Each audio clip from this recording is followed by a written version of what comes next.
बिस्मिल्लाह इन्नल हम्दुलिल्लाह नहमदुहु व नस्तईनुहु व नस्तगफिरुहु व नऊज़ु बिल्लाहि मिन शुरूरि अनफुसिना व मिन सय्यिअति अमालिना मन यहदिल्लाहु फला मुदिल्ल लहु व मन युद्लिल फला हादिय लहु व अशहदु अल्ला इलाहा इल्लल्लाहु वहदहु ला शरीका लहु व अशहदु अन्न मुहम्मदन अब्दुहु व रसूलुहु अम्मा बाद फ़इन्न खैरल हदीस किताबुल्लाह व खैरल हदी हदी मुहम्मदिन सल्लल्लाहु अलैहि वसल्लम व शर्रल उमूरि मुहदसातुहा व कुल्लु मुहदसातिन बिदअह व कुल्लु बिदअतिन दलाला व कुल्लु दलालातिन फिन्नार।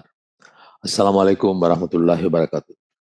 এই বইটা গত বছর ফেব্রুয়ারির 4 তারিখে আমি সৌদি আরব যাই। তার আগ পর্যন্ত আমরা সপ্তাহে পড়তেছিলাম একবার করে।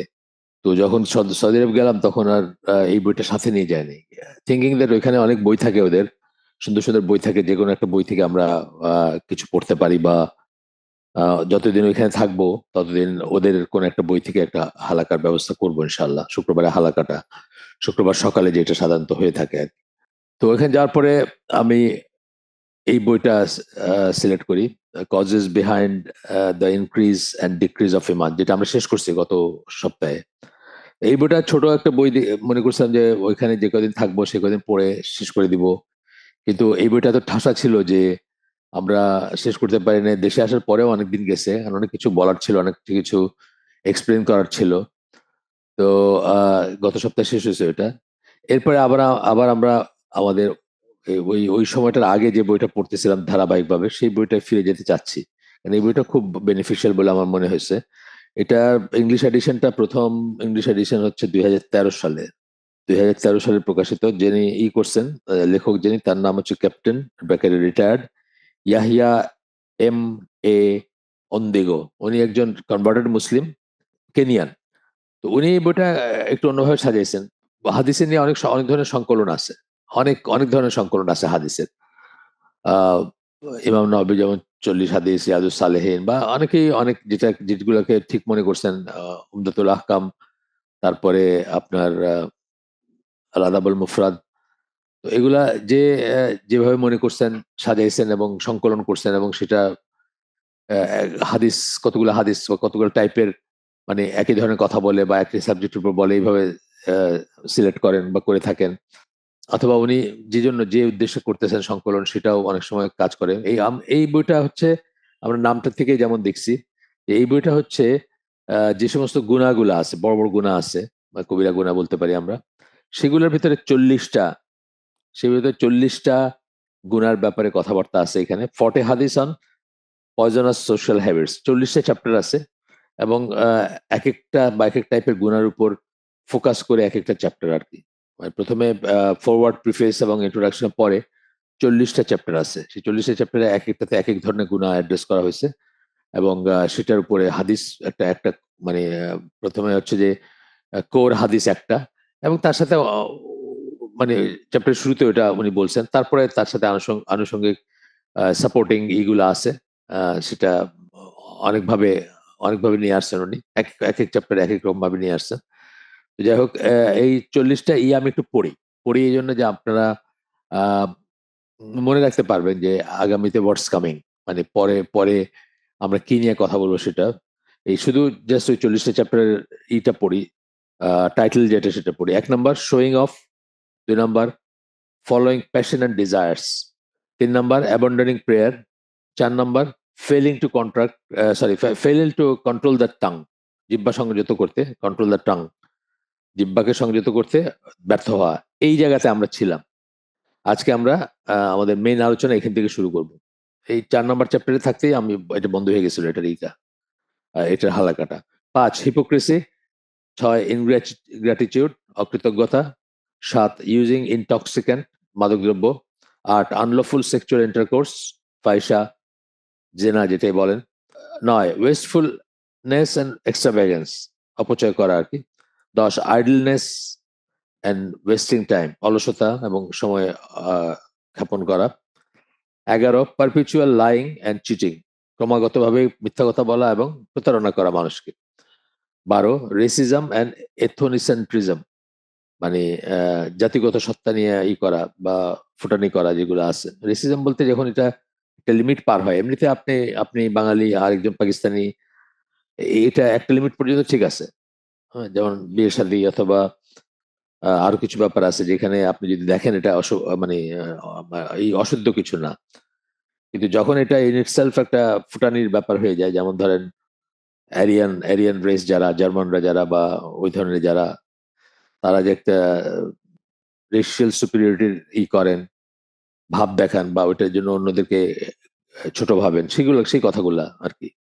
তারপরে 13 নম্বর হচ্ছে লিসনিং টু মিউজিক, 14 নম্বর dealing in interest, 15 indecent dressing, 16 free intermingling of opposite sexes, 17 magic and fortune telling, 18 jealousy, 19 arrogance, 20 greed and miserliness, 21 artificial hair and tattoos, 22 oppression, 23 begging, 24 corruption, 25 anger, 26 inappropriate company, 27 preaching without practice, 28 seeking knowledge in order to argue with the scholars, 29 glancing at the opposite sex, 30 peeping and prying into private spaces. অনেক মানুষের এটা অভ্যাস থাকে, অন্যের ঘরের ভিতরে তাকানোর, লুকায় দেখার বা চুরি করে দেখার টেন্ডেন্সি থাকে। খুবই খারাপ একটা জিনিস ইসলামে, খুব খুব গর্হিত ব্যাপার। 31 excessive questioning on matters of religion, বেশি প্রশ্ন করা। এটা একটা ডিজিজ, কিন্তু দেখবেন আমাদের আমাদের যে হালাকাগুলো আমরা করি, সবসময় বলি যে রেলেভেন্ট কোনো কিছু থাকলে জিজ্ঞেস করার জন্য অপশন দেওয়া হয়। শুরুটা হয় রিলেভেন্ট দিয়া, কিন্তু তারপরে এটা মানে একেবারে অন্যরকম একটা যায়, মানে অন্যরকম একটা লেভেলে চলে যায়, এত প্রশ্নের প্রতি প্রশ্ন বা সেটা মাল্টিপ্লাইড হইতে থাকে। 32 সাসপিশন অ্যান্ড স্পাইং, 33 ইভস ড্রপিং, কান কান মানে কান পাতা আর কি, কিছুতে চুরি করে শোনার চেষ্টা করা কে কি কথা বলতেছে। 34 religious extremism, 35 shaking hands with opposite sex, 36 smoking, 37 hanging pictures of animate beings, জীবজন্তু বা মানুষ, এদের ছবি টানানো ঘরে বা অন্যত্র, 38 gambling, 39 disobeying and abusing parents, 40 refraining from enjoying good or forbidding evil. এখানে 40 চ্যাপ্টার, তারপরে সামারি এন্ড কনক্লুশন করে বইটা শেষ। তো আমরা ফিরে যাই 4 নম্বর চ্যাপ্টারে আছি আমরা, ছিলাম আমরা 4 নম্বর চ্যাপ্টারটা আমরা শুরুও করছিলাম, কিন্তু আজকে আমরা যেটা করব যে 4 নম্বর চ্যাপ্টারটা যেহেতু অনেক দিন হয়ে গেছে, 1 বছর, জাস্ট এক্স্যাক্টলি 1 বছর, 1 বছর একটু বেশি আগে আমরা একটু করে পড়ছিলাম, সুতরাং আজকে আমরা 4 নম্বর চ্যাপ্টারটা থেকেই আবার শুরু থেকেই শুরু করব, যদিও বা আমাদের একটু ওভারল্যাপিং হইতে পারে। কি বলছিলাম? Failing two control the tongue, এটা ছিল এই 4 নম্বর চ্যাপ্টারেরই।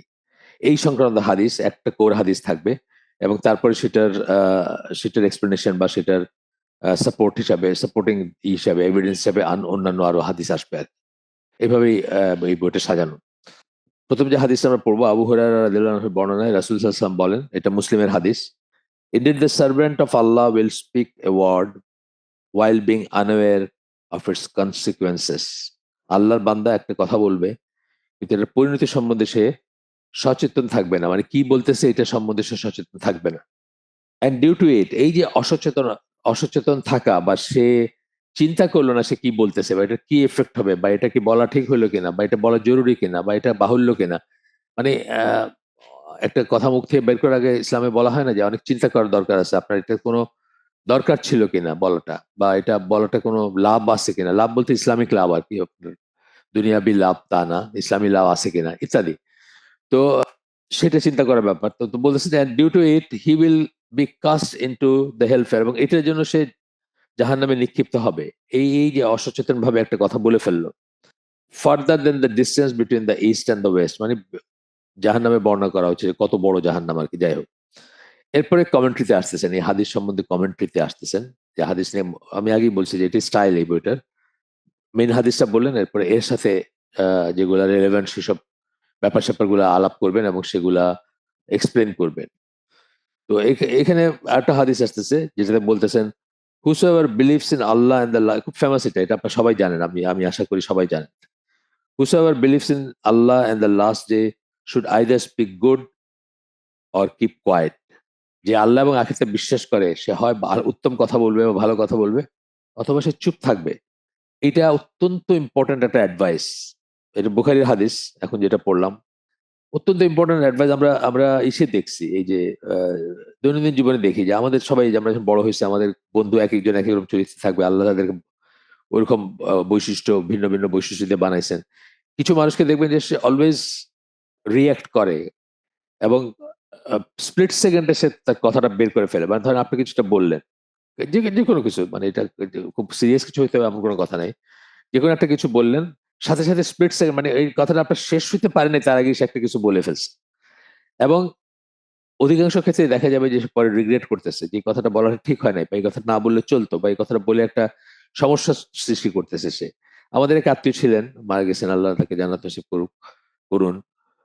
সেই আত্মীয়কে আমি একবার অ্যাডভাইস দিয়েছিলাম যে আপনি জাস্ট, মানে যে কোনো একটা কথা যখন আপনার বলতে ইচ্ছে করবে, জাস্ট 10 থেকে 30 সেকেন্ড আপনি একটু পজ দিবেন। আপনি দেখবেন অধিকাংশ কথাই আপনি আর বলবেন না। তো এটা যে ইম্পালসিভ রিয়েক্টিভ একটা থাকে মানুষের, প্রোয়েক্টিভ না, রিয়েক্টিভ রিয়েকশন যে কোনো কিছু, এবং ইম্পালসিভ, ইম্পালস মানে হুজুকের মাথায় সে বলে ফেলে, তার মুখ দিয়ে বাইর হয়ে যায় কথাটা। এইটা যদি জাস্ট একটু দেখ, আমরা অধিকাংশ কথা বলতামই না হয়তো। আপনারা দেখবেন যে আমরা হয়তো অধিকাংশ কথা বলতামই না, যেসব কথা আমরা সচরাচর বলে থাকি, যদি কেউ কথা বলার পরে আমরা কথা বলি এবং আমরা যদি একটু সময় নেই এবং চিন্তা করি, বা চিন্তা করে কথা বলি, আমরা হয়তো অধিকাংশ কথা বলতামই না। আল্লাহ রসুল সাল্লাল্লাহু আলাইহি ওয়াসাল্লামের চরিত্র ছিল এরকম যে উনি কেউ তার কাছে কিছু বলতে আসলে পুরাটা শুনতেন, উনি মাঝখানে ইন্টারাপ্ট করতেন না। আমাদের দেখবেন যে আমাদের ভিতরে দেখবেন বেশিরভাগ মানুষই হয়তো আমরা একজন কেউ কিছু একটা বলতেছেন, হাফওয়ে থ্রু অথবা এক এক লাইন বলছেন, সাথে সাথে আমরা একটা মন্তব্য করে দিতেছি। তো এটাও একটা স্টার্টিং পয়েন্ট হইতে পারে যে আপনি কেউ আপনাকে কিছু বলতেছেন, লেট হিম ফিনিশ, পুরা কথাটা বলুক, উনি বলতে থাকুক, বলুক। যখন পুরা কথাটা শেষ হবে তারপর না হয় আমরা ওই 30 সেকেন্ড বা 10 সেকেন্ড যেটা বললাম, যে একটু কষ্ট করে একটু ওয়েট করলাম, 10 সেকেন্ড বা 30 সেকেন্ড ওয়েট করে তারপরে আমার নিজের কথাটা বললাম। সেক্ষেত্রে দেখবো যে আমরা মানে অহেতুক কথা বলতেছি না, অথবা অনেক প্রবলেম আমরা প্রবলেম থেকে বেঁচে যাচ্ছি। কারণ খুব ডিপলি চিন্তা করলে দেখবেন যে এই অধিকাংশ মানুষের কিন্তু এই মানে এই সামাজিক অথবা ইভেন পলিটিক্যাল এরিনাতেও মানুষে কবে কি বলছে সেই কথাটা, একজন লিডার কবে একটা কথা বলছে, ভুল কথা বলছে, সেটা কিন্তু মানুষ 20, 30, 40, 50 বছর পরে মনে রাখে। এবং মনে রেখে তাকে করে তা ওই ওই সেকে সেই লিডারকে বা সেই মানুষকে পরিত্যাগ করে, বা সেই মানুষকে তারা ট্রাস্ট করে না, এরকম একটা ব্যাপার হয়। তো এই জন্য এমনি আসবে হয়তো পরে এই কথাগুলা, যে আপনার মুখের থেকে কথা এবং ধনুক থেকে তীর বের হয়ে গেলে সেটা ফিরিয়ে নিয়ে আসা যায় না। সুতরাং সেই ইরিভার্সিবল যে একটা সিচুয়েশন তৈরি হয়, সেটা তৈরি না করে আমরা বরং একটু সময় নিতে পারি, সময় নিয়ে চিন্তা করতে পারি যে আমরা কথা বলবো কি বলবো না, বলা কি জরুরি কি জরুরি না, বা বললে কোনো লাভ আছে কি নাই। ইসলামের যে কোনো কাজের ব্যাপারে আমরা বলি মাসলাহাত কথাটা বারবার আসে। যে কোনো কাজের ব্যাপারে, যে কোনো কাজের ব্যাপারে, ছোট থেকে ছোট, বড় থেকে বড়, যে কোনো কাজে সবসময় আপনার ইসলামিক সেন্সে লাভ আছে কিনা, এই জিনিসটা কিন্তু ইম্পর্টেন্ট একটা ব্যাপার। এটা কি লাভ হচ্ছে না ক্ষতি হচ্ছে, যে কোনো ব্যাপারে, মানে ছোট অথবা বড় যে কোনো ব্যাপারে। তো যাই হোক, এটা গেল। এই হাদিসটা খুব ইম্পর্টেন্ট হাদিস। Whosoever believes in Allah in the last day should either speak good or keep quiet. আচ্ছা, এরপরে ইমাম শাফির আছে, একটা এক্সপ্লেনেশন আছে এই হাদিসের নিরিখে। উনি বলতেছেন, when one desires to talk, then it is upon him to think before he speaks. যখন কারো ইচ্ছা জাগবে, যেমন ধরেন আমরা রিয়েকশন হিসেবে আমাদের ইচ্ছা জাগবে কথা বলতে, কেউ একজন কিছু একটা চাপা মেরে যেতেছে, বা কেউ একজন খুব বড় বড় গপ মারতেছে, আমার মনে একটা ইচ্ছা জাগতেছে যে আই শুড আনসার হিম, বা তার আটকানো, বা তাকে করা, এটা হইতেই পারে, একটা রিয়েকশন আসে মানুষের মনে। তখনই চিন্তা করা উচিত, দেন it is upon him to think before he speaks. কথাটা মুখ থেকে বাইর করার আগে একটু চিন্তা করবে, if there is beneficial good in what he will say. দেখা গেল যে খুব লাভজনক কিছু আছে সে যেটা বলবে সেটাতে। ধরেন একজন একটা মিথ্যা কথা বলতেছে, বা একজন এমন একটা কিছু একটা থিওরি দিচ্ছে, অথবা একটা কনসেপ্ট করতেছে যেটা আসলে মিথ্যা, যেটা সত্যি না, এবং এটা শ্রোতা যারা তারা যদি শোনেন, তাহলে তারা ভুল পথে পরিচালিত হতে পারেন, বা তাদের ক্ষতি হতে পারে। এটার সিচুয়েশন, থিওরিটিক্যাল একটা সিচুয়েশন বললাম। এই অবস্থায় আপনি ডেফিনেটলি বুঝতেছেন যে আপনি যদি এটাকে শুধরায় দেন অথবা শুদ্ধ কথা বলেন, তার একটা বেনিফিট আছে, আপনি একটা বেনিফিট দেখতেছেন এটা কথা বলার ভিতরে। এই এই জিনিসটা বলতেছেন আর কি, যে if there is a beneficial good in what he will say, then he should speak. And if he has doubt about that, কিন্তু আসলে কোনো লাভ হবে কিনা, যেমন আমি আমার মসজিদে অনেক সময় ইচ্ছা করে কথা বলতে, কালকেও একটু ইচ্ছা করছে একটা ছেলের কে একটু কথা বলি, কিন্তু আমি চিন্তা করছি যে পরে লাভ হবে কিনা। ছেলেটা স্কিন টাইট একটা ট্র্যাকস্যুট মার্কা একটা জিনিস কিছু পরে আসছে। নামাজটা যে শুরু হবে, আমার সামনে দাঁড়াইছে, তখন সে ওইটাকে টাইনা টুইনা কেমনে করে ঠিক করে আরো স্কিন টাইট করে দিল, এবং একটা কাজ করলো যে তার হয়তো বাটাকটার একটা অংশ দেখা যেত সেজদায় গেলে, সেটুকু ঢাকলো, কিন্তু তার উপরের যে কাপড়টা আছে, যেটা আপনার কি বলে শার্ট অথবা জ্যাকেট মার্কা যেটা, সেটা কিন্তু আবার ওই শর্ট। সুতরাং তার এই এই যে শরীরের শেপ, এটা কিন্তু তারপরেও দেখা যাবে, যদিও হয়তো স্কিনটা দেখা যাবে না। সে ওইটার করলো, নামাজে জাস্ট শুরুতে করলো। তা আমার ইচ্ছে করতেছিল একজন ওকে বলি যে ছেলেটা দাঁড়িয়ে আছে এবং ছেলেটা বেশ এখলাস সহকারে নামাজগুলো পড়লো, এখলাস বলতে একাগ্রতা ছিল।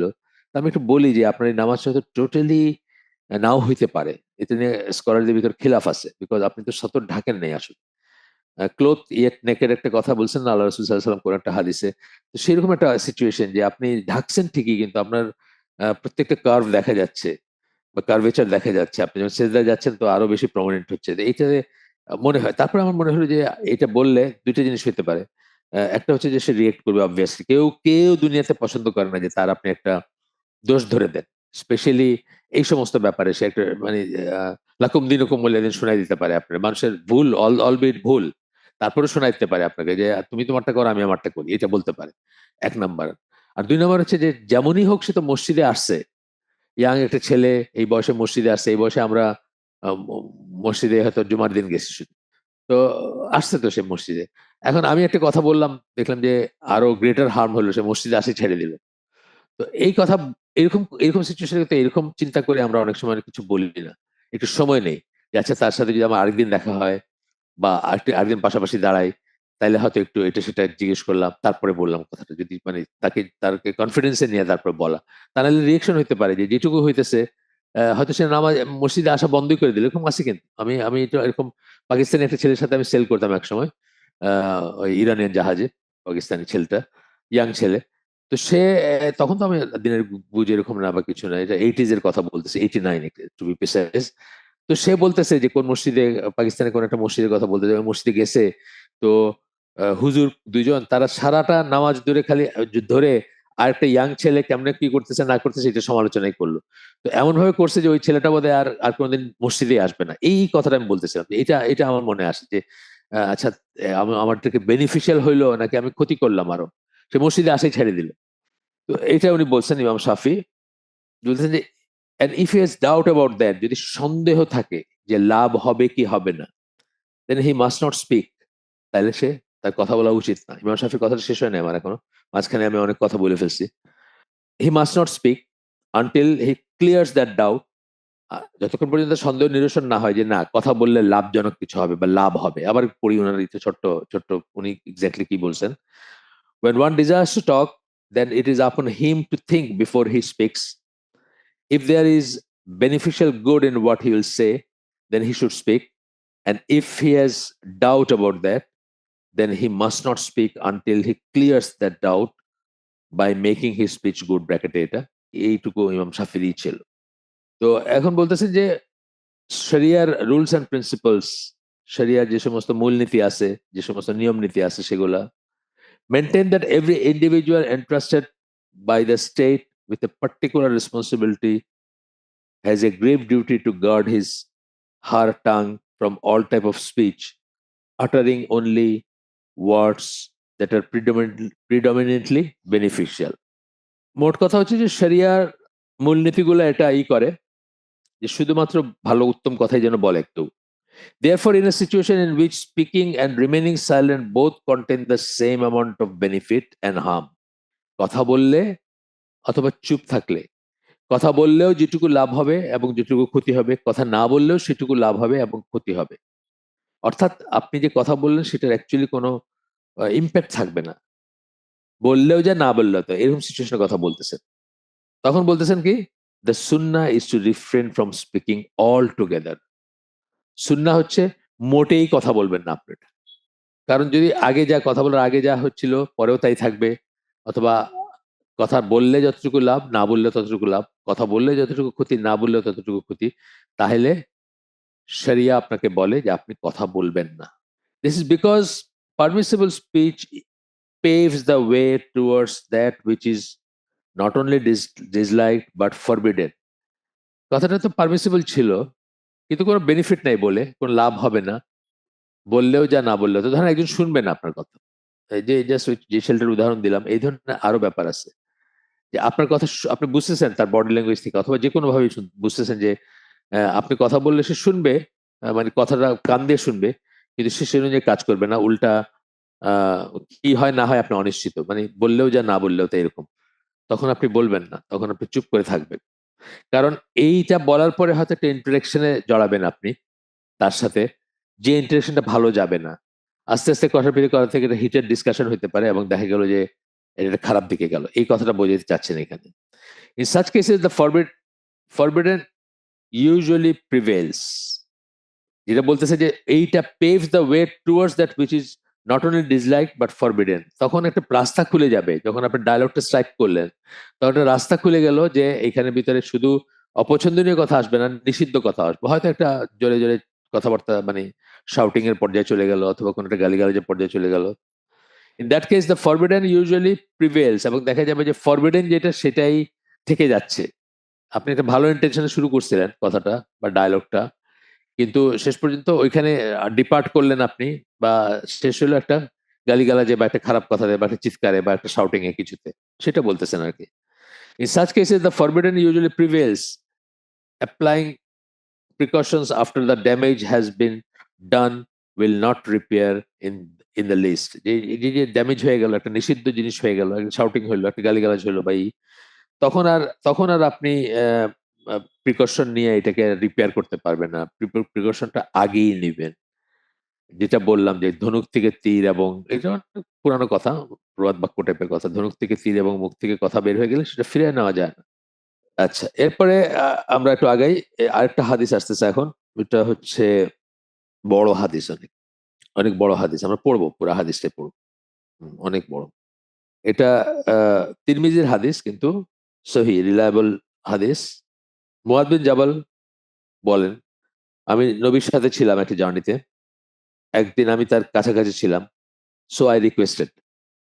এটা আরাবিয়ান কাফেলা গুলা যখন বা একটা লং ডিস্টেন্স যখন ট্রাভেল করেন, তার একটা টিপিক্যাল চিত্র আর কি, যে একটা গ্রুপে ট্রাভেল করতেছেন, সবসময় যে নবীর কাছে থাকতে পারতেছেন তা না, কখনো এখানে কখনো সেখানে, তার বাহন তার ইসের স্পিডের উপর ডিপেন্ড করে। তো একদিন কাছাকাছি ছিলেন, তখন জিজ্ঞেস করলেন নবীকে, আই রিকোয়েস্টেড, বললেন, ও মেসেঞ্জার অফ আল্লাহ, হে আল্লাহ রসুল, inform me of an action by which I will be admitted to paradise. আমাকে এমন একটা কাজের কথা বলেন, মানে আমাকে একটু জানান বা আমাকে একটু উপদেশ দেন, যেটাতে আমি জান্নাতে যেতে পারবো, and which will keep me far from the fire, এবং আমাকে জাহান্নাম থেকে দূরে রাখবে। এই এমন একটা কাজের কথা বলেন, একটা আমলের কথা বলেন। হি অ্যাডভাইসড, তখন নবী তাকে বললেন, you have asked me something very significant, তুমি আমাকে আমাকে খুব ইম্পর্টেন্ট কিছু বা খুব সিগনিফিকেন্ট, খুব গুরুত্বপূর্ণ কিছু জিজ্ঞেস করছো।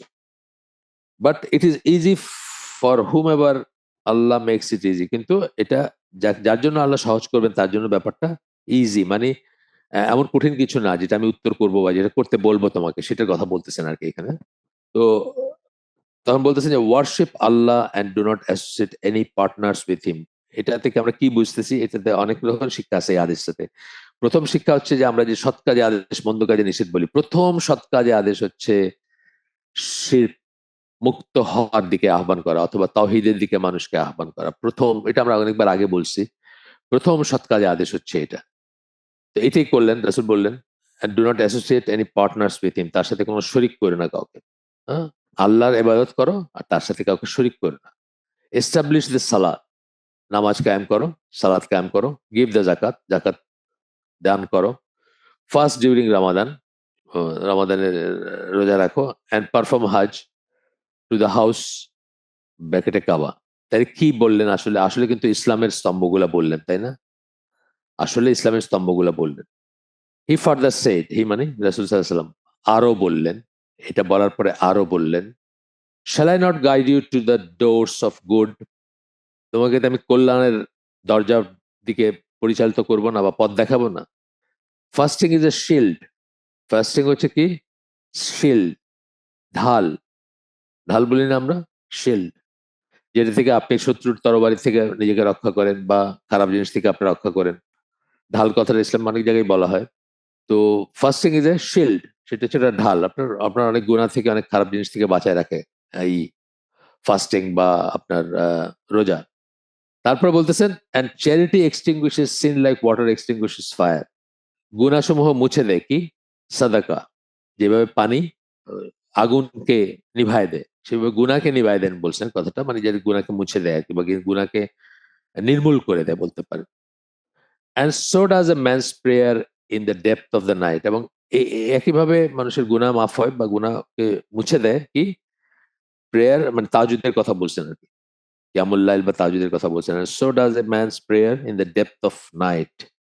ডেপথস অফ নাইট, রাতের গভীর রাতে সালাদ যেটা অর্থাৎ তাহাজ্জুদের কথা বলতেছেন, সেটাও এক কাজ করে এবং গুনাহকে মুছে দেয় বা নিভায় দেয়। আগুনের সাথে ই করে বলতেছেন যে নিভায় দেয় কি সিমিলি। আচ্ছা, দেয়ার আফটার হি রিসাইটেড, তারপরে রাসূল সাল্লাল্লাহু আলাইহি ওয়াসাল্লাম তেলাওয়াত করলেন। কি তেলাওয়াত করলেন? সূরা সাজদার ১৬-১৭ নম্বর আয়াত, যেখানে আল্লাহ বলতেছেন, দেয়ার sides forsake their beds to call upon their Lord. তাদের প্রভু তাদের রবের কাছে প্রার্থনার জন্য, এখানে ইংলিশ টেক্সট আছে শুধু, আরবিটা নাই। তো তার কাছে তারা তাদের সাইডস, সাইডস মানে যে পাশের, আমরা পাশ ফিরে শুই না, একটা সাইডের উপর শুই তো ইউজুয়ালি, যেটা ডান সাইডের উপর, ডান কাতে শোয়াটা হচ্ছে আমাদের সুন্নাহ। তো সেটা কথা বলতেছেন যে তাদের সাইড মানে অর্থাৎ পাশটা বিছনা থেকে উঠে পড়ে বা বিছনাকে ত্যাগ করে, এই সেন্সটা বলতেছেন। কেন ত্যাগ করে? তাদের ইসের কাছে তারা দোয়া করবেন, তাদের রবের কাছে তারা চাইবেন, দোয়া করবেন, কল আপন দিয়ে তাকে ডাকবেন। এবং এই আয়াতের যে জায়গায় আছে what they use to do, এই পর্যন্ত আর কি, ডট ডট দিয়ে বলতেছেন, এই পর্যন্ত তেলাওয়াত করলেন আর এই দুইটা আয়াতের। Then he asked, shall I not inform you about the head of the entire matter and its pillar and its hump. পুরা সিস্টেমটা, ইসলামী জীবনযাপনের সিস্টেমটা যেটা, সেটার হেড বা মাথা কোনটা সেটা কি বলবো তোমাকে, মানে সেটা কি বলবো না? এবং এটার স্তম্ভ কি কি সেটা কি বলবো না? এবং এটার কি মানে একটা উটের সাথে তুলনা করছেন, হাম, কুজ যেটা, সেটা কি? মাথা কোনটা? উটের সাথে তুলনা করছেন, মাথা কোনটা? স্তম্ভ মানে কিসের উপর দাঁড়ায় আছে সেটা, এবং কুজ মানে হাম কোনটা, এটা। তো তখন মুআয বিন জাবাল বলছেন, অফকোর্স ও মেসেঞ্জার অফ আল্লাহ, হ্যাঁ নিশ্চয়ই মেসেঞ্জার, হে আল্লাহ রাসূল, নিশ্চয়ই, মানে উনি জানতে চাচ্ছেন, বলেন হ্যাঁ। তখন আল্লাহ রাসূল বললেন, he stated, the head of the matter is Islam. এসব কিছুর উপরে কি আছে? ইসলাম। আচ্ছা, ইসলাম অ্যাজ এ দিন, অ্যাজ এ কনসেপ্ট হচ্ছে এটা মাথা। ইটস পিলার ইজ দ্য সালাহ, এবং যে স্তম্ভের উপর দাঁড়ায় আছে সেটা হচ্ছে সালাত বা নামাজ। অ্যান্ড ইটস হাম ইজ জিহাদ, মানে জিহাদের অত্যন্ত মানে হাম কি, কুজটা উটের উপরে থাকে তো, সেটাও খুব ইম্পর্টেন্ট। জিহাদ হচ্ছে এটার হাম। Then he request, shall I not inform you about what governs all that. তারপরে রাসূল সাহেব বললেন যে আমি কি তোমাকে বলবো না যে এই সব কিছু কি দ্বারা নিয়ন্ত্রিত হয়?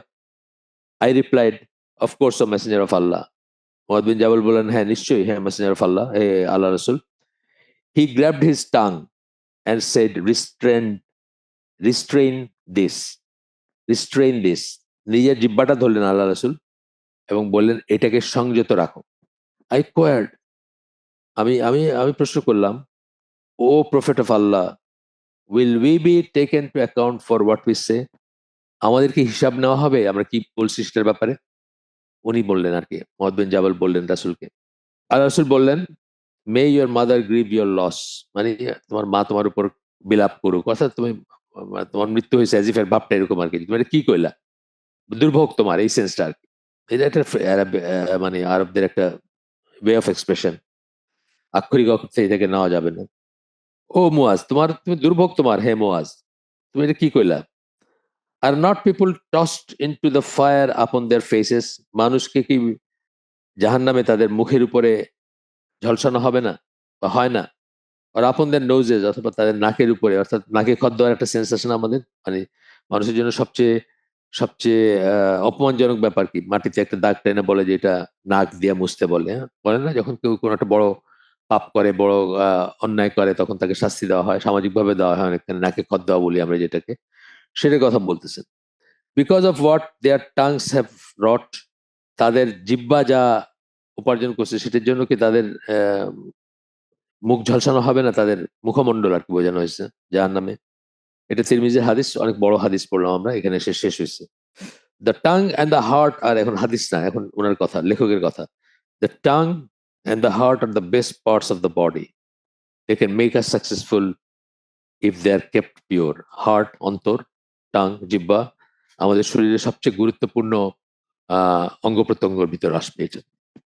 তারা আমাদেরকে, হার্ট এবং টাং বলতেছেন, তারা আমাদেরকে সফল কাম করতে পারে যদি তারা পিওর থাকে মানে কলুষ মুক্ত থাকে, বা কোন রকম ইম্পিউরিটি নাই, বা কোন রকম কমপ্লিকেশন নাই, বা কোন রকম করাপশন নাই। তখন at the same time they have the potential to be the worst part of the body.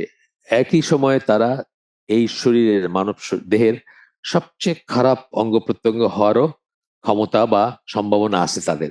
তাদের জিহ্বার এবং অন্তরের মানে হার্টের। They can destroy a person if they are not controlled. দুইটাই যদি কন্ট্রোল না করা হয় তাহলে তারা একটা একটা মানুষকে ধ্বংস করে দিতে পারে। জিহ্বা তো আমরা বললামই যে জিহ্বা থেকে একটা কথা বললেন, সেটা মানে এটা রিভার্স করা খুব ডিফিকাল্ট, এবং সারা জীবন মানুষ মনে রাখবে যদি আপনি খারাপ একটা কথা বলে থাকেন, বা কারো অন্তরে কষ্ট দিয়ে থাকেন, কাউকে তুচ্ছতাচ্ছিল্য করে থাকেন। আমি তো মনে আছে আমার যে একদম ছোটবেলার কোন একটা ইনসিডেন্ট সরি, যেটা তখনকার আর বুঝ কি ছিল, কিন্তু মনে তো কষ্ট লাগছে বা লাগে, বা আমাদের না বুঝেও লাগে। হয়তো যিনি বলছেন জিনিসটা তিনি হয়তো কারেক্ট, তার অ্যাসেসমেন্টে হয়তো কারেক্ট, কিন্তু তারপরে তো আপনার ধরেন আপনার চেহারাটা বোচা, ধরেন কথার কথা বোচা বলতে আমরা বোঝাই শার্প না আর কি। এটাই রিয়েলিটি, এটাই ঠিক আছে, একদম সত্য কথা। কিন্তু আপনি কি পছন্দ করবেন কেউ আপনার বললো যে এটা বচু, ভাই আপনার পছন্দ লাগবে না, পছন্দ হবে না, মানুষের পছন্দ করেন না স্বাভাবিকভাবে। তো সেরকমই জিনিস, যে কথাটা হয়তো সত্যি, যে ব্যাপারটা বলছেন সেটা তো সত্যি, কিন্তু যেভাবে বলছেন তাতে হয়তো আমার বা আপনার বা আরেকজনের, যার যার লাইফে আছে এরকম ঘটনা, যে কষ্টটা লাগছে সেটা 50 বছর পরেও যায়নি। 50 বছর পরে আপনি মনে করতে পারেন যে হ্যাঁ ঠিক কিভাবে আপনাকে বলা হয়েছে, সেটা বলতেছেন এখানে আর কি।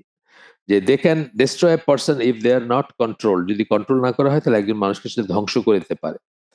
জিব্বার কথা বললাম, যে জিব্বা তো মানে ল্যাশেস আউট বলেন একটা কথা, মানে চাবুকের মতো কাজ করে আর কি। জিব্বাটা গিয়ে চাবুকের মতো অন্যের উপরে কাজ করে, অন্যের উপরে।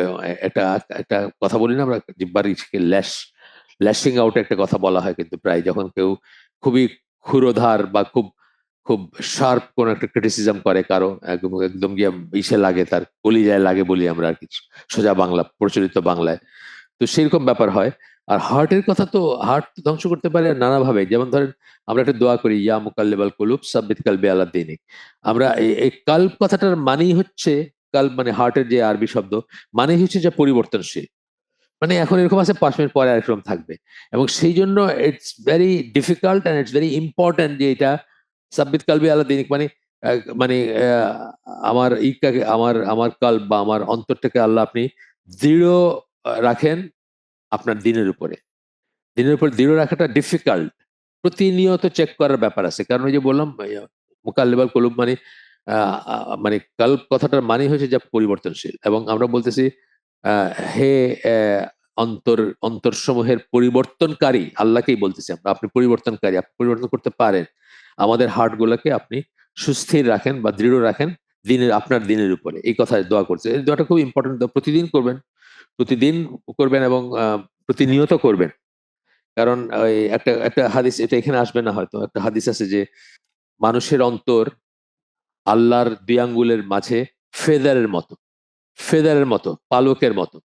এটা বলার কারণ কি, যে পালক জিনিসটা কিন্তু খুব লাইট। আপনি যদি দুই আঙ্গুলের ভিতরে পালক রাখেন আর একটু আঙ্গুলটা নাড়েন, তো উল্টায় যেতে পারে। পালকটা উল্টায় যায়। পালক আমরা চিনি ফেদার, যে মুরগির হোক বা ইসের হোক, পাখির হোক, যেটা সেটা চট করে উল্টায় যেতে পারে। তো যে জন্য আমরা মানে আল্লাহর কাছে এই চাই যে আল্লাহ যে কোনো সময় আমার হাতটা উল্টায় যেতে পারে। কালকে আমি বিশ্বাসী ছিলাম, আজকে অবিশ্বাসী হয়ে যেতে পারি। কালকে আমি খুব ইখলাস সম্পন্ন মুসলিম ছিলাম, আজকে আমি কাফির হয়ে যেতে পারি। এই ভয়ে কিন্তু এটা চাওয়া, এই ভয়ে এটা চাওয়া, ইয়া মুকাল্লিবাল কুলুব সাব্বিত কালবি আলা দীনিক। যাই হোক, এরপরে আমরা একটু আগাই। এরপরে এখানে এসে কোট করতেছেন সূরা লুকমানের 19 নম্বর আয়াত কোট করতেছেন। ওয়াইজ ম্যান মানে সেই জ্ঞানী মানুষ, যিনি তার বাচ্চাদেরকে বা তার ছেলেদেরকে কিছু অ্যাডভাইস দিয়ে যান।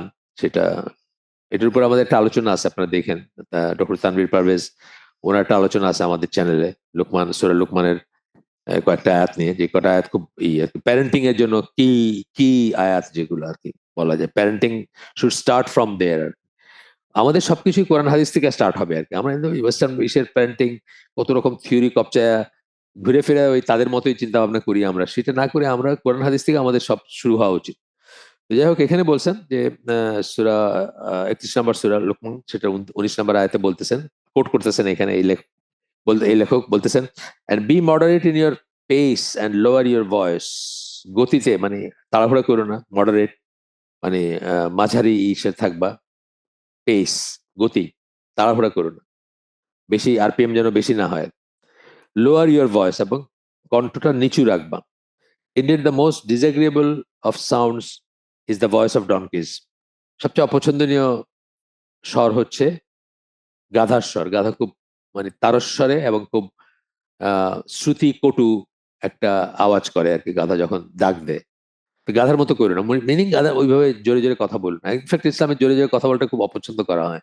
ইসলাম বলে না, যে কোনো ইস্যু। আমার একবার মনে আছে, আমি নাইজেরিয়া গেলাম, প্রথম বাজার যেবার নাইজেরিয়া গেলাম আমি, সেটা আপনার 2000 বলতেছে 1984 সালের শেষ, 85 সালের শুরু, এরকম সময়টা। তো নাইজেরিয়ার পরের পোর্টটা ছিল আমাদের আপনার আইভরি কোস্ট, আইভরি কোস্টের আবিদজান। এখানে এসে হঠাৎ খুব অস্বস্তি ফিল করতে শুরু করলাম আইভরি কোস্টে এসে। নাইজেরিয়া অনেকদিন ছিলাম আমরা, 45 দিনের মতো ছিলাম। স্লো পোর্ট বা অনেক সময় লাগে, যাই হোক। একটা কেমন জানি ওইখানকার আবহাওয়া, ওইখানকার মানুষজন, কথাবার্তা, রাস্তায় স্ট্রিট সাইটস এন্ড সাউন্ডস এ অভ্যস্ত হয়ে গেছিলাম আর কি। ল্যাগোস ছিল তখন, আমরা ল্যাগোসে গেছিলাম তখন। এখন তো আবুজা তাদের ক্যাপিটাল, ল্যাগোস আবার পোর্ট সিটিও ছিল, যাই হোক। তো এখন আবিদজানে যখন আসলাম, আইভরি কোস্টের ক্যাপিটাল, কোনো অস্বস্তি লাগতেছিল। পরে চিন্তা করলাম অস্বস্তিটা কেন, যে এখানে কেউ জোরে কথা বলে না। এটা ফ্রেঞ্চ কলোনি আবিদজান, মানে মানে আইভরি কোস্ট। আর নাইজেরিয়া হচ্ছে ব্রিটিশ কলোনি। তো ব্রিটিশ কলোনির সাথে ফ্রেঞ্চ কলোনির এসেনশিয়াল ডিফারেন্স কিন্তু এটা। তার মানে আমি ফ্রেঞ্চদের খুব ভালোবাসি সেটা না। মানে মানুষ মারা, কে কত মানুষ, ইউরোপীয় কাফেররা কে কত মুসলিম মারছে, সেটা সেটার প্রতিযোগিতায় আমার ধারণা যে ফ্রান্স আগায় আছে ব্রিটিশদের চেয়ে আর কি। সেটা ভালোবাসার কোনো কারণ নাই, কিন্তু কিছু কিছু ধরেন পরিশীলিত কিছু কিছু আচরণ ছিল আমাদের ভিতরে। অনেক ব্রিটিশ জিনিস আছে না ব্রিটিশদের। আমি যখন প্রথম ইংল্যান্ডে গেলাম জাহাজে করে, তখন খুব অবাক হয়ে দেখলাম যে একটা ট্রেন স্টেশন দেখতে আমাদের ওই যে আগের দিনের টিনালা থাকতো না, একদম ট্রেন স্টেশন একদম হুবহু এরকম। একটা লেটার বক্স, যেটা এই যে লাল লেটার বক্স থাকতো, আপনি দেখেন নাই, আপনারা যারা ইয়াং তারা এতে দেখেন নাই। আমার এই যে কাছাকাছি যদি কেউ থাকেন, চিঠি তো উঠে গেছে দুনিয়ার থেকে এখন। তো লেটার বক্স কি ছিল আমাদের, লাল একটা থাকতো, কখনো নীল থাকতো, কখনো ইয়েলো। ইংল্যান্ডে এখনো আছে দেখতে।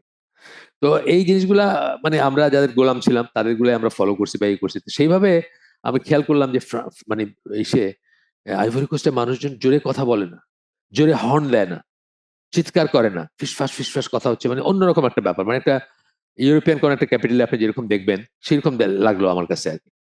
তো সেটা বলতেছেন যে আহ, কথা লোয়ার, দেখেন এটা ইসলামিক কিন্তু। এটা এখন দেখেন ইউরোপিয়ানদের কাছে আমরা শিখতেছি নতুন করে, বিকজ আমাদের কোরআন থেকে আমরা শিখি নাই। শিখলে আমরা এখানে জানতাম যে কোরআন বলতেছে যে আমরা যেন আমাদের ভয়েস রেজ না করি, চিৎকার না করি, জোরে কথা না বলি। আমাদের একটা বাজারে যান, আমাদের একটা ইসে যান, চলতেছে মানে সারাক্ষণ দেখবেন যে কোন একটা চলতেছে। আমি দিনাজপুর গেলাম কয়দিন আগে, তো দিনাজপুরের যে হোটেলটা ছিলাম, মাসাল্লাহ আমি খুব ইমপ্রেসড। দিনাজপুরের মতো জায়গায় যে এরকম একটা হোটেল আছে, কিন্তু হোটেলটা হলো একটা মানে বাজার মার্কা একটা জায়গার ভিতরে। এই সকালে আমার ঘুম ভাঙার পরে মানে বিশাল চিৎকার শোনা যাচ্ছে। আমি ছিলাম 400 সামথিং রুম, মানে 5 তলা ধরেন। সেখানে শোনা যাচ্ছে আর কি, মানুষে যে মাছ মোলাইতেছে, তরকারি মোলাইতেছে, এই কি বলে, মানে একটা বিশাল নয়েজি ব্যাপার। যেটা ধরেন একটা সভ্য সোসাইটিতে আপনি হয়তো মানে 10 গজের ভিতর থেকে শুনবেন না, 10 গজ দূরে থাকলে শুনবেন না যে এরকম একটা আওয়াজ হচ্ছে। যাই হোক, এরপরে আসতেছে একটা হাদিস, বুখারীর হাদিস, যেখানে জিহ্বার সম্বরণ এবং জিহ্বা কন্ট্রোল করার ব্যাপারটা আসবে। আমরা শিখবো। সাহাল বিন সাদ তার বর্ণনায় আল্লাহ রাসূল সাল্লাল্লাহু আলাইহি ওয়াসাল্লাম বলেন, এটা বুখারী হাদিস, whoever can guarantee the chastity of what is between his jawbones and what is between his two legs, যে কেউ যে আমাকে তার জ বোনস এর মাঝে যা আছে অর্থাৎ জিহ্বা, এবং 2 পায়ের মাঝখানে যা আছে অর্থাৎ যৌনাঙ্গ, এই দুইটার পবিত্রতা বা এই দুইটার পবিত্র থাকবে বা এই দুইটা কারাপ্টেড হবে না, এটা যে গ্যারান্টি করতে পারবে আমাকে, I guarantee paradise for him, আমি তার জন্য জান্নাতের গ্যারান্টি দিচ্ছি। দেখেন কত বড় কথা, ছোট্ট 2টা জিনিসের ভিতর চলে আসছে সবকিছু। ছোট্ট দুইটা জিনিসের ভিতর চলে আসছে সবকিছু। এবং ডিফিকাল্টি যদি বলেন, আমি বলবো যে জিহ্বাটা কন্ট্রোল করাটা মোর ডিফিকাল্ট, বিকজ অন্য জিনিসটা কন্ট্রোল করার জন্য তো আপনার মানে কন্ট্রোল না করার জন্য বিশেষ সিচুয়েশন লাগে কন্ট্রোল না করার জন্য। কিন্তু জিহ্বা যে কোনো জায়গায় হইতে পারে, ব্যাপারটা যে আপনার কন্ট্রোলে থাকলো না এবং আপনি একটা খারাপ কথা বলে ফেলেন, যে কোনো জায়গায় হইতে পারে। কিছু কিছু মানুষই আছে না যে অশ্লীল ভাবে তারা কথাই বলে অশ্লীল, দেখবেন জোক গুলা তার সব অশ্লীল, কথাগুলো তার সব অশ্লীল, গালি দিয়ে কাউকে ডাকতেছে, গালি দিয়ে। ওই যে বাসের কন্ডাক্টর টন্ডাক্টর, বাসের মানে প্রফেশন ওয়াইজ যদি আপনি যান, যারা যে বাস চালায় বা পরিবহন শ্রমিক যারা, তারা কিন্তু খুব টাফ লাইফ, এটা ঠিক। রাত বেরাইতে এছাড়া ট্রাভেল করে, হয়তো গাড়ির পাটাতনে ঘুমাইতেছে বা খুবই ডিফিকাল্ট টাফ একটা জীবন, সেটা ঠিক আছে। কিন্তু সেটা তাদেরকে এমনই রাফ বানায় যে তার মুখে একটা, আপনি যদি পাবলিক ট্রান্সপোর্ট যেগুলোকে আমরা বলি, সেটার যদি একটা ড্রাইভারকে আপনি শোনেন যে তার হেল্পার যে তাকে কিভাবে ডাকতেছে, কিছু একটা বাচ্চা ছাড়া কথাই বলেন, মানে সেইভাবে ডাকটাই দিবে ওইভাবে আর কি। এই কথাটা আমি বলতেছি আর কি, যে আল্লাহ রসুল বলছেন যে এই দুইটা জিনিস যদি এনশিওর করতে পারে কেউ, যে এটা পবিত্র আছে তার বা ঠিক আছে জেনিটালস এবং জিব্বা, তাহলে আমি তার জন্য গ্যারান্টি দিচ্ছি, বিশেষ জান্নাতের গ্যারান্টি দিচ্ছি। বুখারী হাদিস ছিল এটা। এরপরে হাদিসটা পড়বো আমরা, তিরমিজির হাদিস। এগুলা সব কিন্তু মূল হাদিসটা যেটা, সেটার সাপোর্টিং এভিডেন্স কিন্তু। আপনাদের মনে আছে মূল হাদিসটা? আবু হুরায়রা রাদিয়াল্লাহু আনহুর বর্ণনায়, মুসলিমের হাদিস যেটা দিয়ে আমরা শুরু করছি। কি বলছেন? Indeed the servant of Allah will speak a word while being unaware of its consequences, আল্লাহর বান্দা এমন একটা কথা বলবে যেটা পরিণতি সম্বন্ধে তার সচেতন থাকবে না সে, and due to it he will be cast into the hellfire, এবং এই জন্য সে তাকে জাহান্নামে নিক্ষেপ করা হবে। Farther than the distance between the east and the west, মানে অনেক বড় জাহান্নামের কথা বলতেছেন, জাহান্নামের ভলিউমটা বলতেছেন কত বড় বা কতই। এটা ছিল আমাদের মানে রুট হাদিসটা বা কি হাদিসটা। তার তাকে সেটাকে এক্সপ্লেন করার জন্য কিন্তু আমরা এত কিছু পড়তেছি এখন, যেগুলো পড়তেছি। তো একটা হাদিস আসতেছে, তিরমিজির হাদিস, ওমর রাদিয়াল্লাহু আনহু, না ইবনে ওমর, সরি, ইবনে ওমরের বর্ণনায় আসতেছে যে রাদিয়াল্লাহু আনহুমা, বাপ ছেলে দুইজনেই আমাদের সাহাবী। তো আহ, ওইখানে বলতেছেন উনি, আব্দুল্লাহ ইবনে ওমর, যে আল্লাহ রাসূল সাল্লাল্লাহু আলাইহি ওয়াসাল্লাম বলেন, do not talk too much without remembering Allah, বেশি কথা বলো না জিকির করা ছাড়া। রিমেম্বারিং আল্লাহ মানে কি? আল্লাহর কথা স্মরণ করো। কিছুটা যেমন বলতেছেন যে যখনই কথা একটু বেশি বলতেছো, তাড়াতাড়ি তবা করো, ইস্তেগফার করো, বা আল্লাহর কথা স্মরণ করো, বা আল্লাহর কাছে ফিরে যাও, বা আল্লাহর এক্সিসে ফিরে যাও। ডোন্ট গেট ক্যারিড অ্যাওয়ে, একটা কথা আছে না ইংরেজিতে আমরা বলি, মানে আপনি ভুলেই গেলেন সব, পারিপার্শ্বিকতা ভুলে গেলেন, আল্লাহ ভুলে গেলেন, আল্লাহকে ভয় করা ভুলে গেলেন, আল্লাহ কি ভালো চাইছেন আপনার কাছে অথবা কি বারণ করছেন আপনাকে, সব ভুলে গিয়ে আপনি একদম গল্পে মশগুল হয়ে গেলেন, সেটার কথা বলতেছেন আর কি। সেই ধরনের একটা সেন্স এখানে।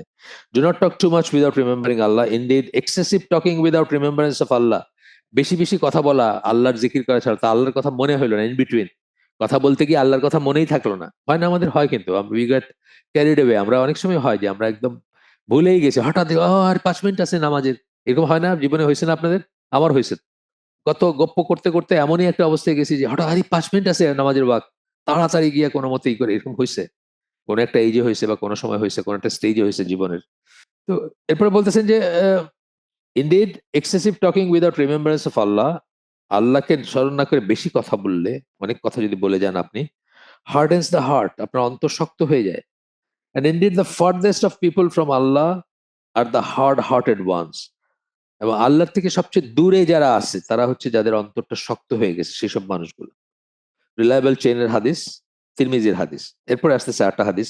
আসলে একটু ভালো বই যেগুলোকে আমরা বলি, ইসলামিক সেন্সে যারা যেগুলো ভালো বই, আপনারা তো খেয়াল করবেন যে মোস্টলি তাদের সেখানে কিন্তু কোরআন হাদিস, কোরআন হাদিস, কোরআন হাদিস থাকে। নিজের কথা খুব কম থাকে। এটার মধ্যে হায়েস্ট মানে সবচেয়ে বড় যে এক্সাম্পল, সেটা কিতাবুত তাওহীদ, মোহাম্মদ বিন আব্দুল ওয়াহাবের। দেখবেন মানে অলমোস্ট কোনো কথা নাই বললেই চলে ওনার। হ্যাঁ, একটা চ্যাপ্টারের সামারিতে উনি হয়তো বলছেন যে আমরা কি কি শিখলাম এখানে, বা এই চ্যাপ্টারের শিক্ষা কি, এখানে হয়তো এক্সপ্লেন করছেন। সেইখানেও দেখবেন নিজের কথা না, সেগুলো আল্লাহ আল্লাহ রসুলের কথা। তো যাই হোক, এরপরে একটা হাদিস আসছে আবু সাইদ খুদরি, তার বর্ণনায় আল্লাহ, এটা হচ্ছে, এটাও তিরমিজির হাদিস বাট সহিহ হাদিস।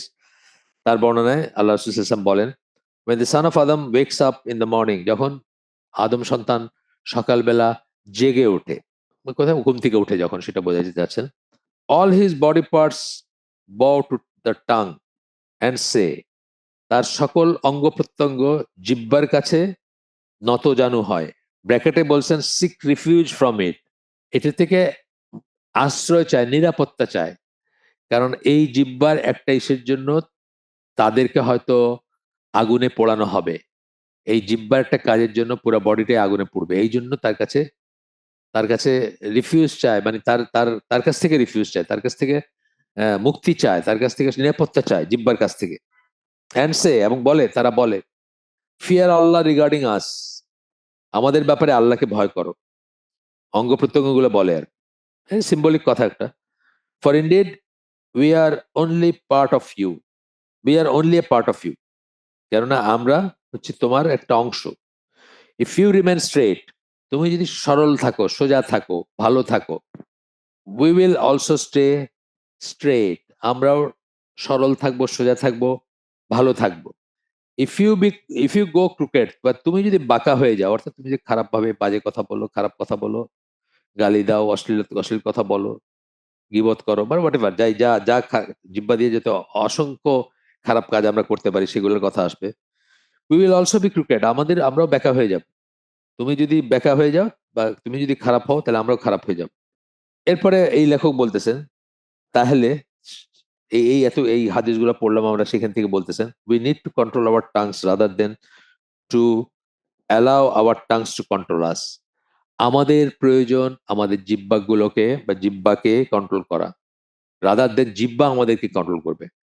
হ্যাঁ, এটা ইসলামে একটা ফ্রেজ অনেকখানি বলা হয়েছে, নাফসের বেলায় বলা হয়েছে যে জিহ্বা যেন আমাদেরকে ই না করে। আমরা ইনডিসক্রিমিনেটলি একটা কথা বলতেছি, তারপরে সেটার সেটার জন্য বা সেটার এফেক্টে আমরা বাকি কাজগুলার আঞ্জাম দিতেছি, হয়তো নিজেকে ঝগড়া থেকে জিতানোর চেষ্টা করতেছি, অথবা কেউ মারতে চাইতেছে আমাদের, যেহেতু একটা খারাপ কথা বলছি সেটা থেকে বাঁচানোর চেষ্টা করতেছি, মানে ইত্যাদি, on and on and on আর কি। তো আমাদের জিহ্বা যেন আমাদেরকে নিয়ন্ত্রণ না করে, বরং আমরা যেন আমাদের জিহ্বাকে নিয়ন্ত্রণ করি। The latter would only lead us towards perdition and destruction. যদি উল্টাটা হয়, জিহ্বা যদি আমাদেরকে কন্ট্রোল করে, তাহলে আমরা ধ্বংসের দিকে চলে যাব, ধ্বংসের পথে চলে যাব। We should refrain from carelessly using our tongues, এবং আমাদের উচিত অসচেতন ভাবে অথবা যথেচ্ছা যথেচ্ছভাবে আর কি, মানে যেমন ইচ্ছা তেমন ভাবে আমাদের জিহ্বাকে ব্যবহার না করা থেকে বিরত থাকা উচিত আমাদের। আর bring about our destruction through vile and evil speech, এবং আমরা যেন, sorry, carelessly using our tongue to bring about our own destruction, যেন আমরা কেয়ারফুলি আমরা রিফ্রেন করব, আমরা আমরা বেঁচে থাকবো অসচেতন ভাবে, অমনোযোগী ভাবে জিহ্বা ব্যবহার করার থেকে, যেন সেটার সেটা করলে আমাদের কি আসতে পারে, ডিস্ট্রাকশন, ধ্বংস ডেকে নিয়ে আসবো নিজের। এই নিচে কতগুলো উদাহরণ দিচ্ছেন, ভাইল অ্যান্ড ইভিল স্পিচ, খারাপ এবং দুষ্ট কথাবার্তার মাধ্যমে, সেগুলোর ভিতরে কি কি পড়বে এখানে কয়েকটা উদাহরণ দিচ্ছেন। ব্যাকবাইটিং, গিবত, গসিপিং, গপ্পসপ্প। গপ্প যখনই বেশি হবে তখনই দেখবেন এর ভিতর দুই একটা মিথ্যা কথা আসবে, আতিশয্য আসবে, এক্সাজারেশন আসবে, একটা কিছু বাড়ায় বলতেছেন বা কমায় বলতেছেন, বা আরেকজন একটা কিছু বলতেছে ইত্যাদি। স্ল্যান্ডারিং, স্ল্যান্ডারিং মানে কাউকে অপবাদ দেওয়া, যা সে না সেটা বলা। গিবত কিন্তু যা সে সেটা বলা। গিবত কিন্তু তার ব্যাপারে সত্যি কথাই, সে একটু বেটে মানুষটা, তো আপনি বললেন যে দেখছো লোকটা কত শর্ট, এটা কিন্তু সত্যি কথা যে সে শর্ট। সত্যি কথা বলাটাই তার অ্যাবসেন্সে বলাটা, যেটা শুনলে সে কষ্ট পাইতো, সেটা হচ্ছে গীবত। আর স্ল্যান্ডারিং হচ্ছে যেটা সত্যি না, সে হয়তো খুব জেনারাস একটা মানুষ, আপনি বলেন দেখছো লোকটা কি কিপটা, এটা হচ্ছে স্ল্যান্ডারিং। আচ্ছা, টেল মঙ্গারিং, এই যে গল্প গল্প অনেক সময় গল্প শুনতে যখন দেখা যায়, আমরা আমরা যখন দেখি যে আমাদের গল্প কেউ খুব ইন্টেন্ট ভাবে, খুব মনোযোগ সহকারে শুনতেছে, চোখ দুটো একদম মানে একদম গ্লুড হয়ে আছে আমার মুখের উপর বা আমার দৃষ্টির উপরে, খুবই, তখন আমরা ইমপ্রেসড হয়ে যাই, নিজের বাচনভঙ্গি নিয়ে ইমপ্রেসড হয়ে যাই। ইমপ্রেস হয়ে আমরা কি করি, আমরা তখন গল্পটাকে অনেক সময় বাড়ায় বলি, মানে যতটুকু না বা যতটুকু রিয়েলি হয় নাই তাও বলায় বলি, বা আর বেশি বেশি বলতে থাকি, বলতে পছন্দ করি, বিকজ আমাদের শ্রোতা খুব হয়ে খুব মনোযোগ সহকারে শুনতেছেন আমাদেরকে। রিউমার মঙ্গারিং, রিউমার মানে যে গুজব, যেটাকে আমরা বলি গুজব। দেখেন অনেক সময় হয়তো ঢাকায় আমার মনে আছে একবার হঠাৎ করে শোনা গেল যে আগামী কয়দিন আর কোনো লবণ পাওয়া যাবে না। পাগলের মতো লবণ কিনলো মানুষ, এটা বেশ কয়েক বছর আগের কথা। তা আমাদের বাসাগুলোর যে কেয়ারটেকার আছে একটা ছেলে, সে 16 টাকা কেজি, তখনকার দিনে আর কি, 16 টাকা কেজি 2 কেজি লবণ কিনে এনে স্টোর স্টোর করলো, মানে করলো আর কি, আপনার স্টক করলো, যে লবণ তো পাওয়া যাবে না, তা আমরা কি লবণ না খেয়ে থাকবো নাকি। পরে বোঝা গেল, শোনা গেল যে এটা হোক্স, মানে একেবারেই কোনো ব্যাপার নেই, লবণের কোনো কোনো দামও বাড়ে নাই, কোনো অভাবও হয়নি। এই ধরনের জিনিসগুলোকে আমরা গুজব বলি। এই গুজবগুলো কিন্তু অনেক সময় ড্যামেজিং, স্পেশালি যুদ্ধের সময়, অথবা কোনো একটা টার্মোয়েলের সময়, কোনো একটা কোন একটা ইমার্জেন্সির সময় দেখবেন আপনার অনেক ধরনের গুজব ছড়ায়, ডালপালা ছড়ায়, একজনের মুখে থেকে আরেকজনের মুখে যাইতে যাইতে কথাটা চেঞ্জ হয়ে যায়। এগুলা রিউমার মঙ্গরিং, লাইং, মিথ্যা কথা বলা, এগুলো সব বলতেছেন যে এগুলা আমাদের জিব্বা দিয়ে করি এবং এগুলোর জন্য আমরা জাহান্নামী হব বা হইতে পারি, সেটার রিস্ক চলে আসে। Character assassination, sorry, character assassination মানে আপনার চরিত্র হরণ, যেটাকে আমরা বলি, চরিত্র হরণ করি না আমরা, মানুষের কথা দিয়ে মানুষের চরিত্রকে আমরা নষ্ট করে দিই। একজন মানুষ যা না সেটা আমি বললাম, তার সম্পর্কে খারাপ কথা বললাম এবং তার চরিত্রটা আরেকজনের কাছে নষ্ট হয়ে গেল, আরেকজনের কাছে তার ইমপ্রেশনটা খুব খারাপ হলো, যে ওই লোকটা এরকম। এরপরে হচ্ছে ইন্ডালজিং in useless idol talk, just আড্ডা মারা, আড্ডা মারা একটা ব্যাপার আছে না আমাদের চায়ের দোকানগুলোতে, যেটা হয় বাংলাদেশের গ্রাম অঞ্চলে বলেন অথবা শহরে বলেন, চার দোকান বাঙালির প্রিয় আড্ডার জায়গা। ওইখানে বসলেই দেখবেন গপ্প শুরু হয়েছে, তার কোনো আইডিয়া নেই সে কি নিয়ে গপ্প করতেছে, কিন্তু সে কনফিডেন্টলি করে যেতেছে। পলিটিক্স নিয়ে দেখবেন কি দামি দামি বা কি কি মানে বুজুর্গি কনক্লুশন বা বুজুর্গি ফল, মানে কি বলে, ইনফরমেশন আপনাকে দিচ্ছে, অথচ যেটা কোনো আনফাউন্ডেড, মানে যেটা কোনো বেসিসই নাই। এই অনেক বছর আগে একবার ওয়ার্ল্ড কাপের সময় আমাদের গ্রামে, ওয়ার্ল্ড কাপের সময়, ফুটবল ওয়ার্ল্ড কাপ, তো আমরা দেখতে পারি নাই বা আমরা দেখি নাই, কিন্তু গ্রামের মানুষজন দেখছে। তো পরদিন সকালের গল্প বলতেছি আপনাকে, ম্যারাডোনা, ম্যারাডোনা তখন আর্জেন্টিনার দলে ছিলেন, তার সাথে ভালডানো বলে একজন ছিলেন। তো গ্রামের মানুষ বলতেছে ম্যারাডোনার ভাই ভ্যালাডোনা, মানে এটা নিজে বানায় নিস, মানে টিমের ভিতরে ম্যারাডোনা আছে আর তার ভাই ভ্যালাডোনা আছে, অথচ কোনো সম্পর্ক নাই দুইজনের এবং নাম দুইটাই টোটালি ডিফারেন্ট। ম্যারাডোনা একজনের নাম, আরেকজনের ভালডানো, ভালডানোকে ভ্যালাডোনা বানায় দিছে। এই যে জিনিসগুলো আর কি, এটা কি মানে আইডিয়াল টক এবং ইউজলেস আইডিয়াল টক, নিজে এই তো দরকার ছিল না। আমি দেখছি, ধরেন খেলা দেখছে সে, একজনের কথা বললেই যেটুকু সে জানে সেটুকু বললে হয়তো, কিন্তু না, সে তার একটু রং টং মাখায় বলতেছে। একটা বলছেন creating division rather than unity in the Muslim society, এমন কিছু কথা বলা যেটাতে ডিভিশন তৈরি হবে rather than unity in the Muslim society. Muslim সোসাইটিতে ইউনিটিটা খুব important, so much so that আপনারা এই যে মসজিদুল হারাম এবং মসজিদ নবাবি, এই তারাবির নামাজ 20 রাকাত পড়ে, তাই না? 20 রাকাত পড়ে। সৌদি আরবে কিন্তু কোথাও 20 রাকাত তারাবির প্র্যাকটিস নাই। আমরা যেভাবে মানে আমাদের বাংলাদেশ, পাকিস্তান, ইন্ডিয়াতে যেভাবে আমরা 20 রাকাত তারাবি একদম মনে করি যে এটা না পড়লেই নয়, এটার কিন্তু কোনো অস্তিত্ব সৌদি আরবে অন্য কোথাও নাই।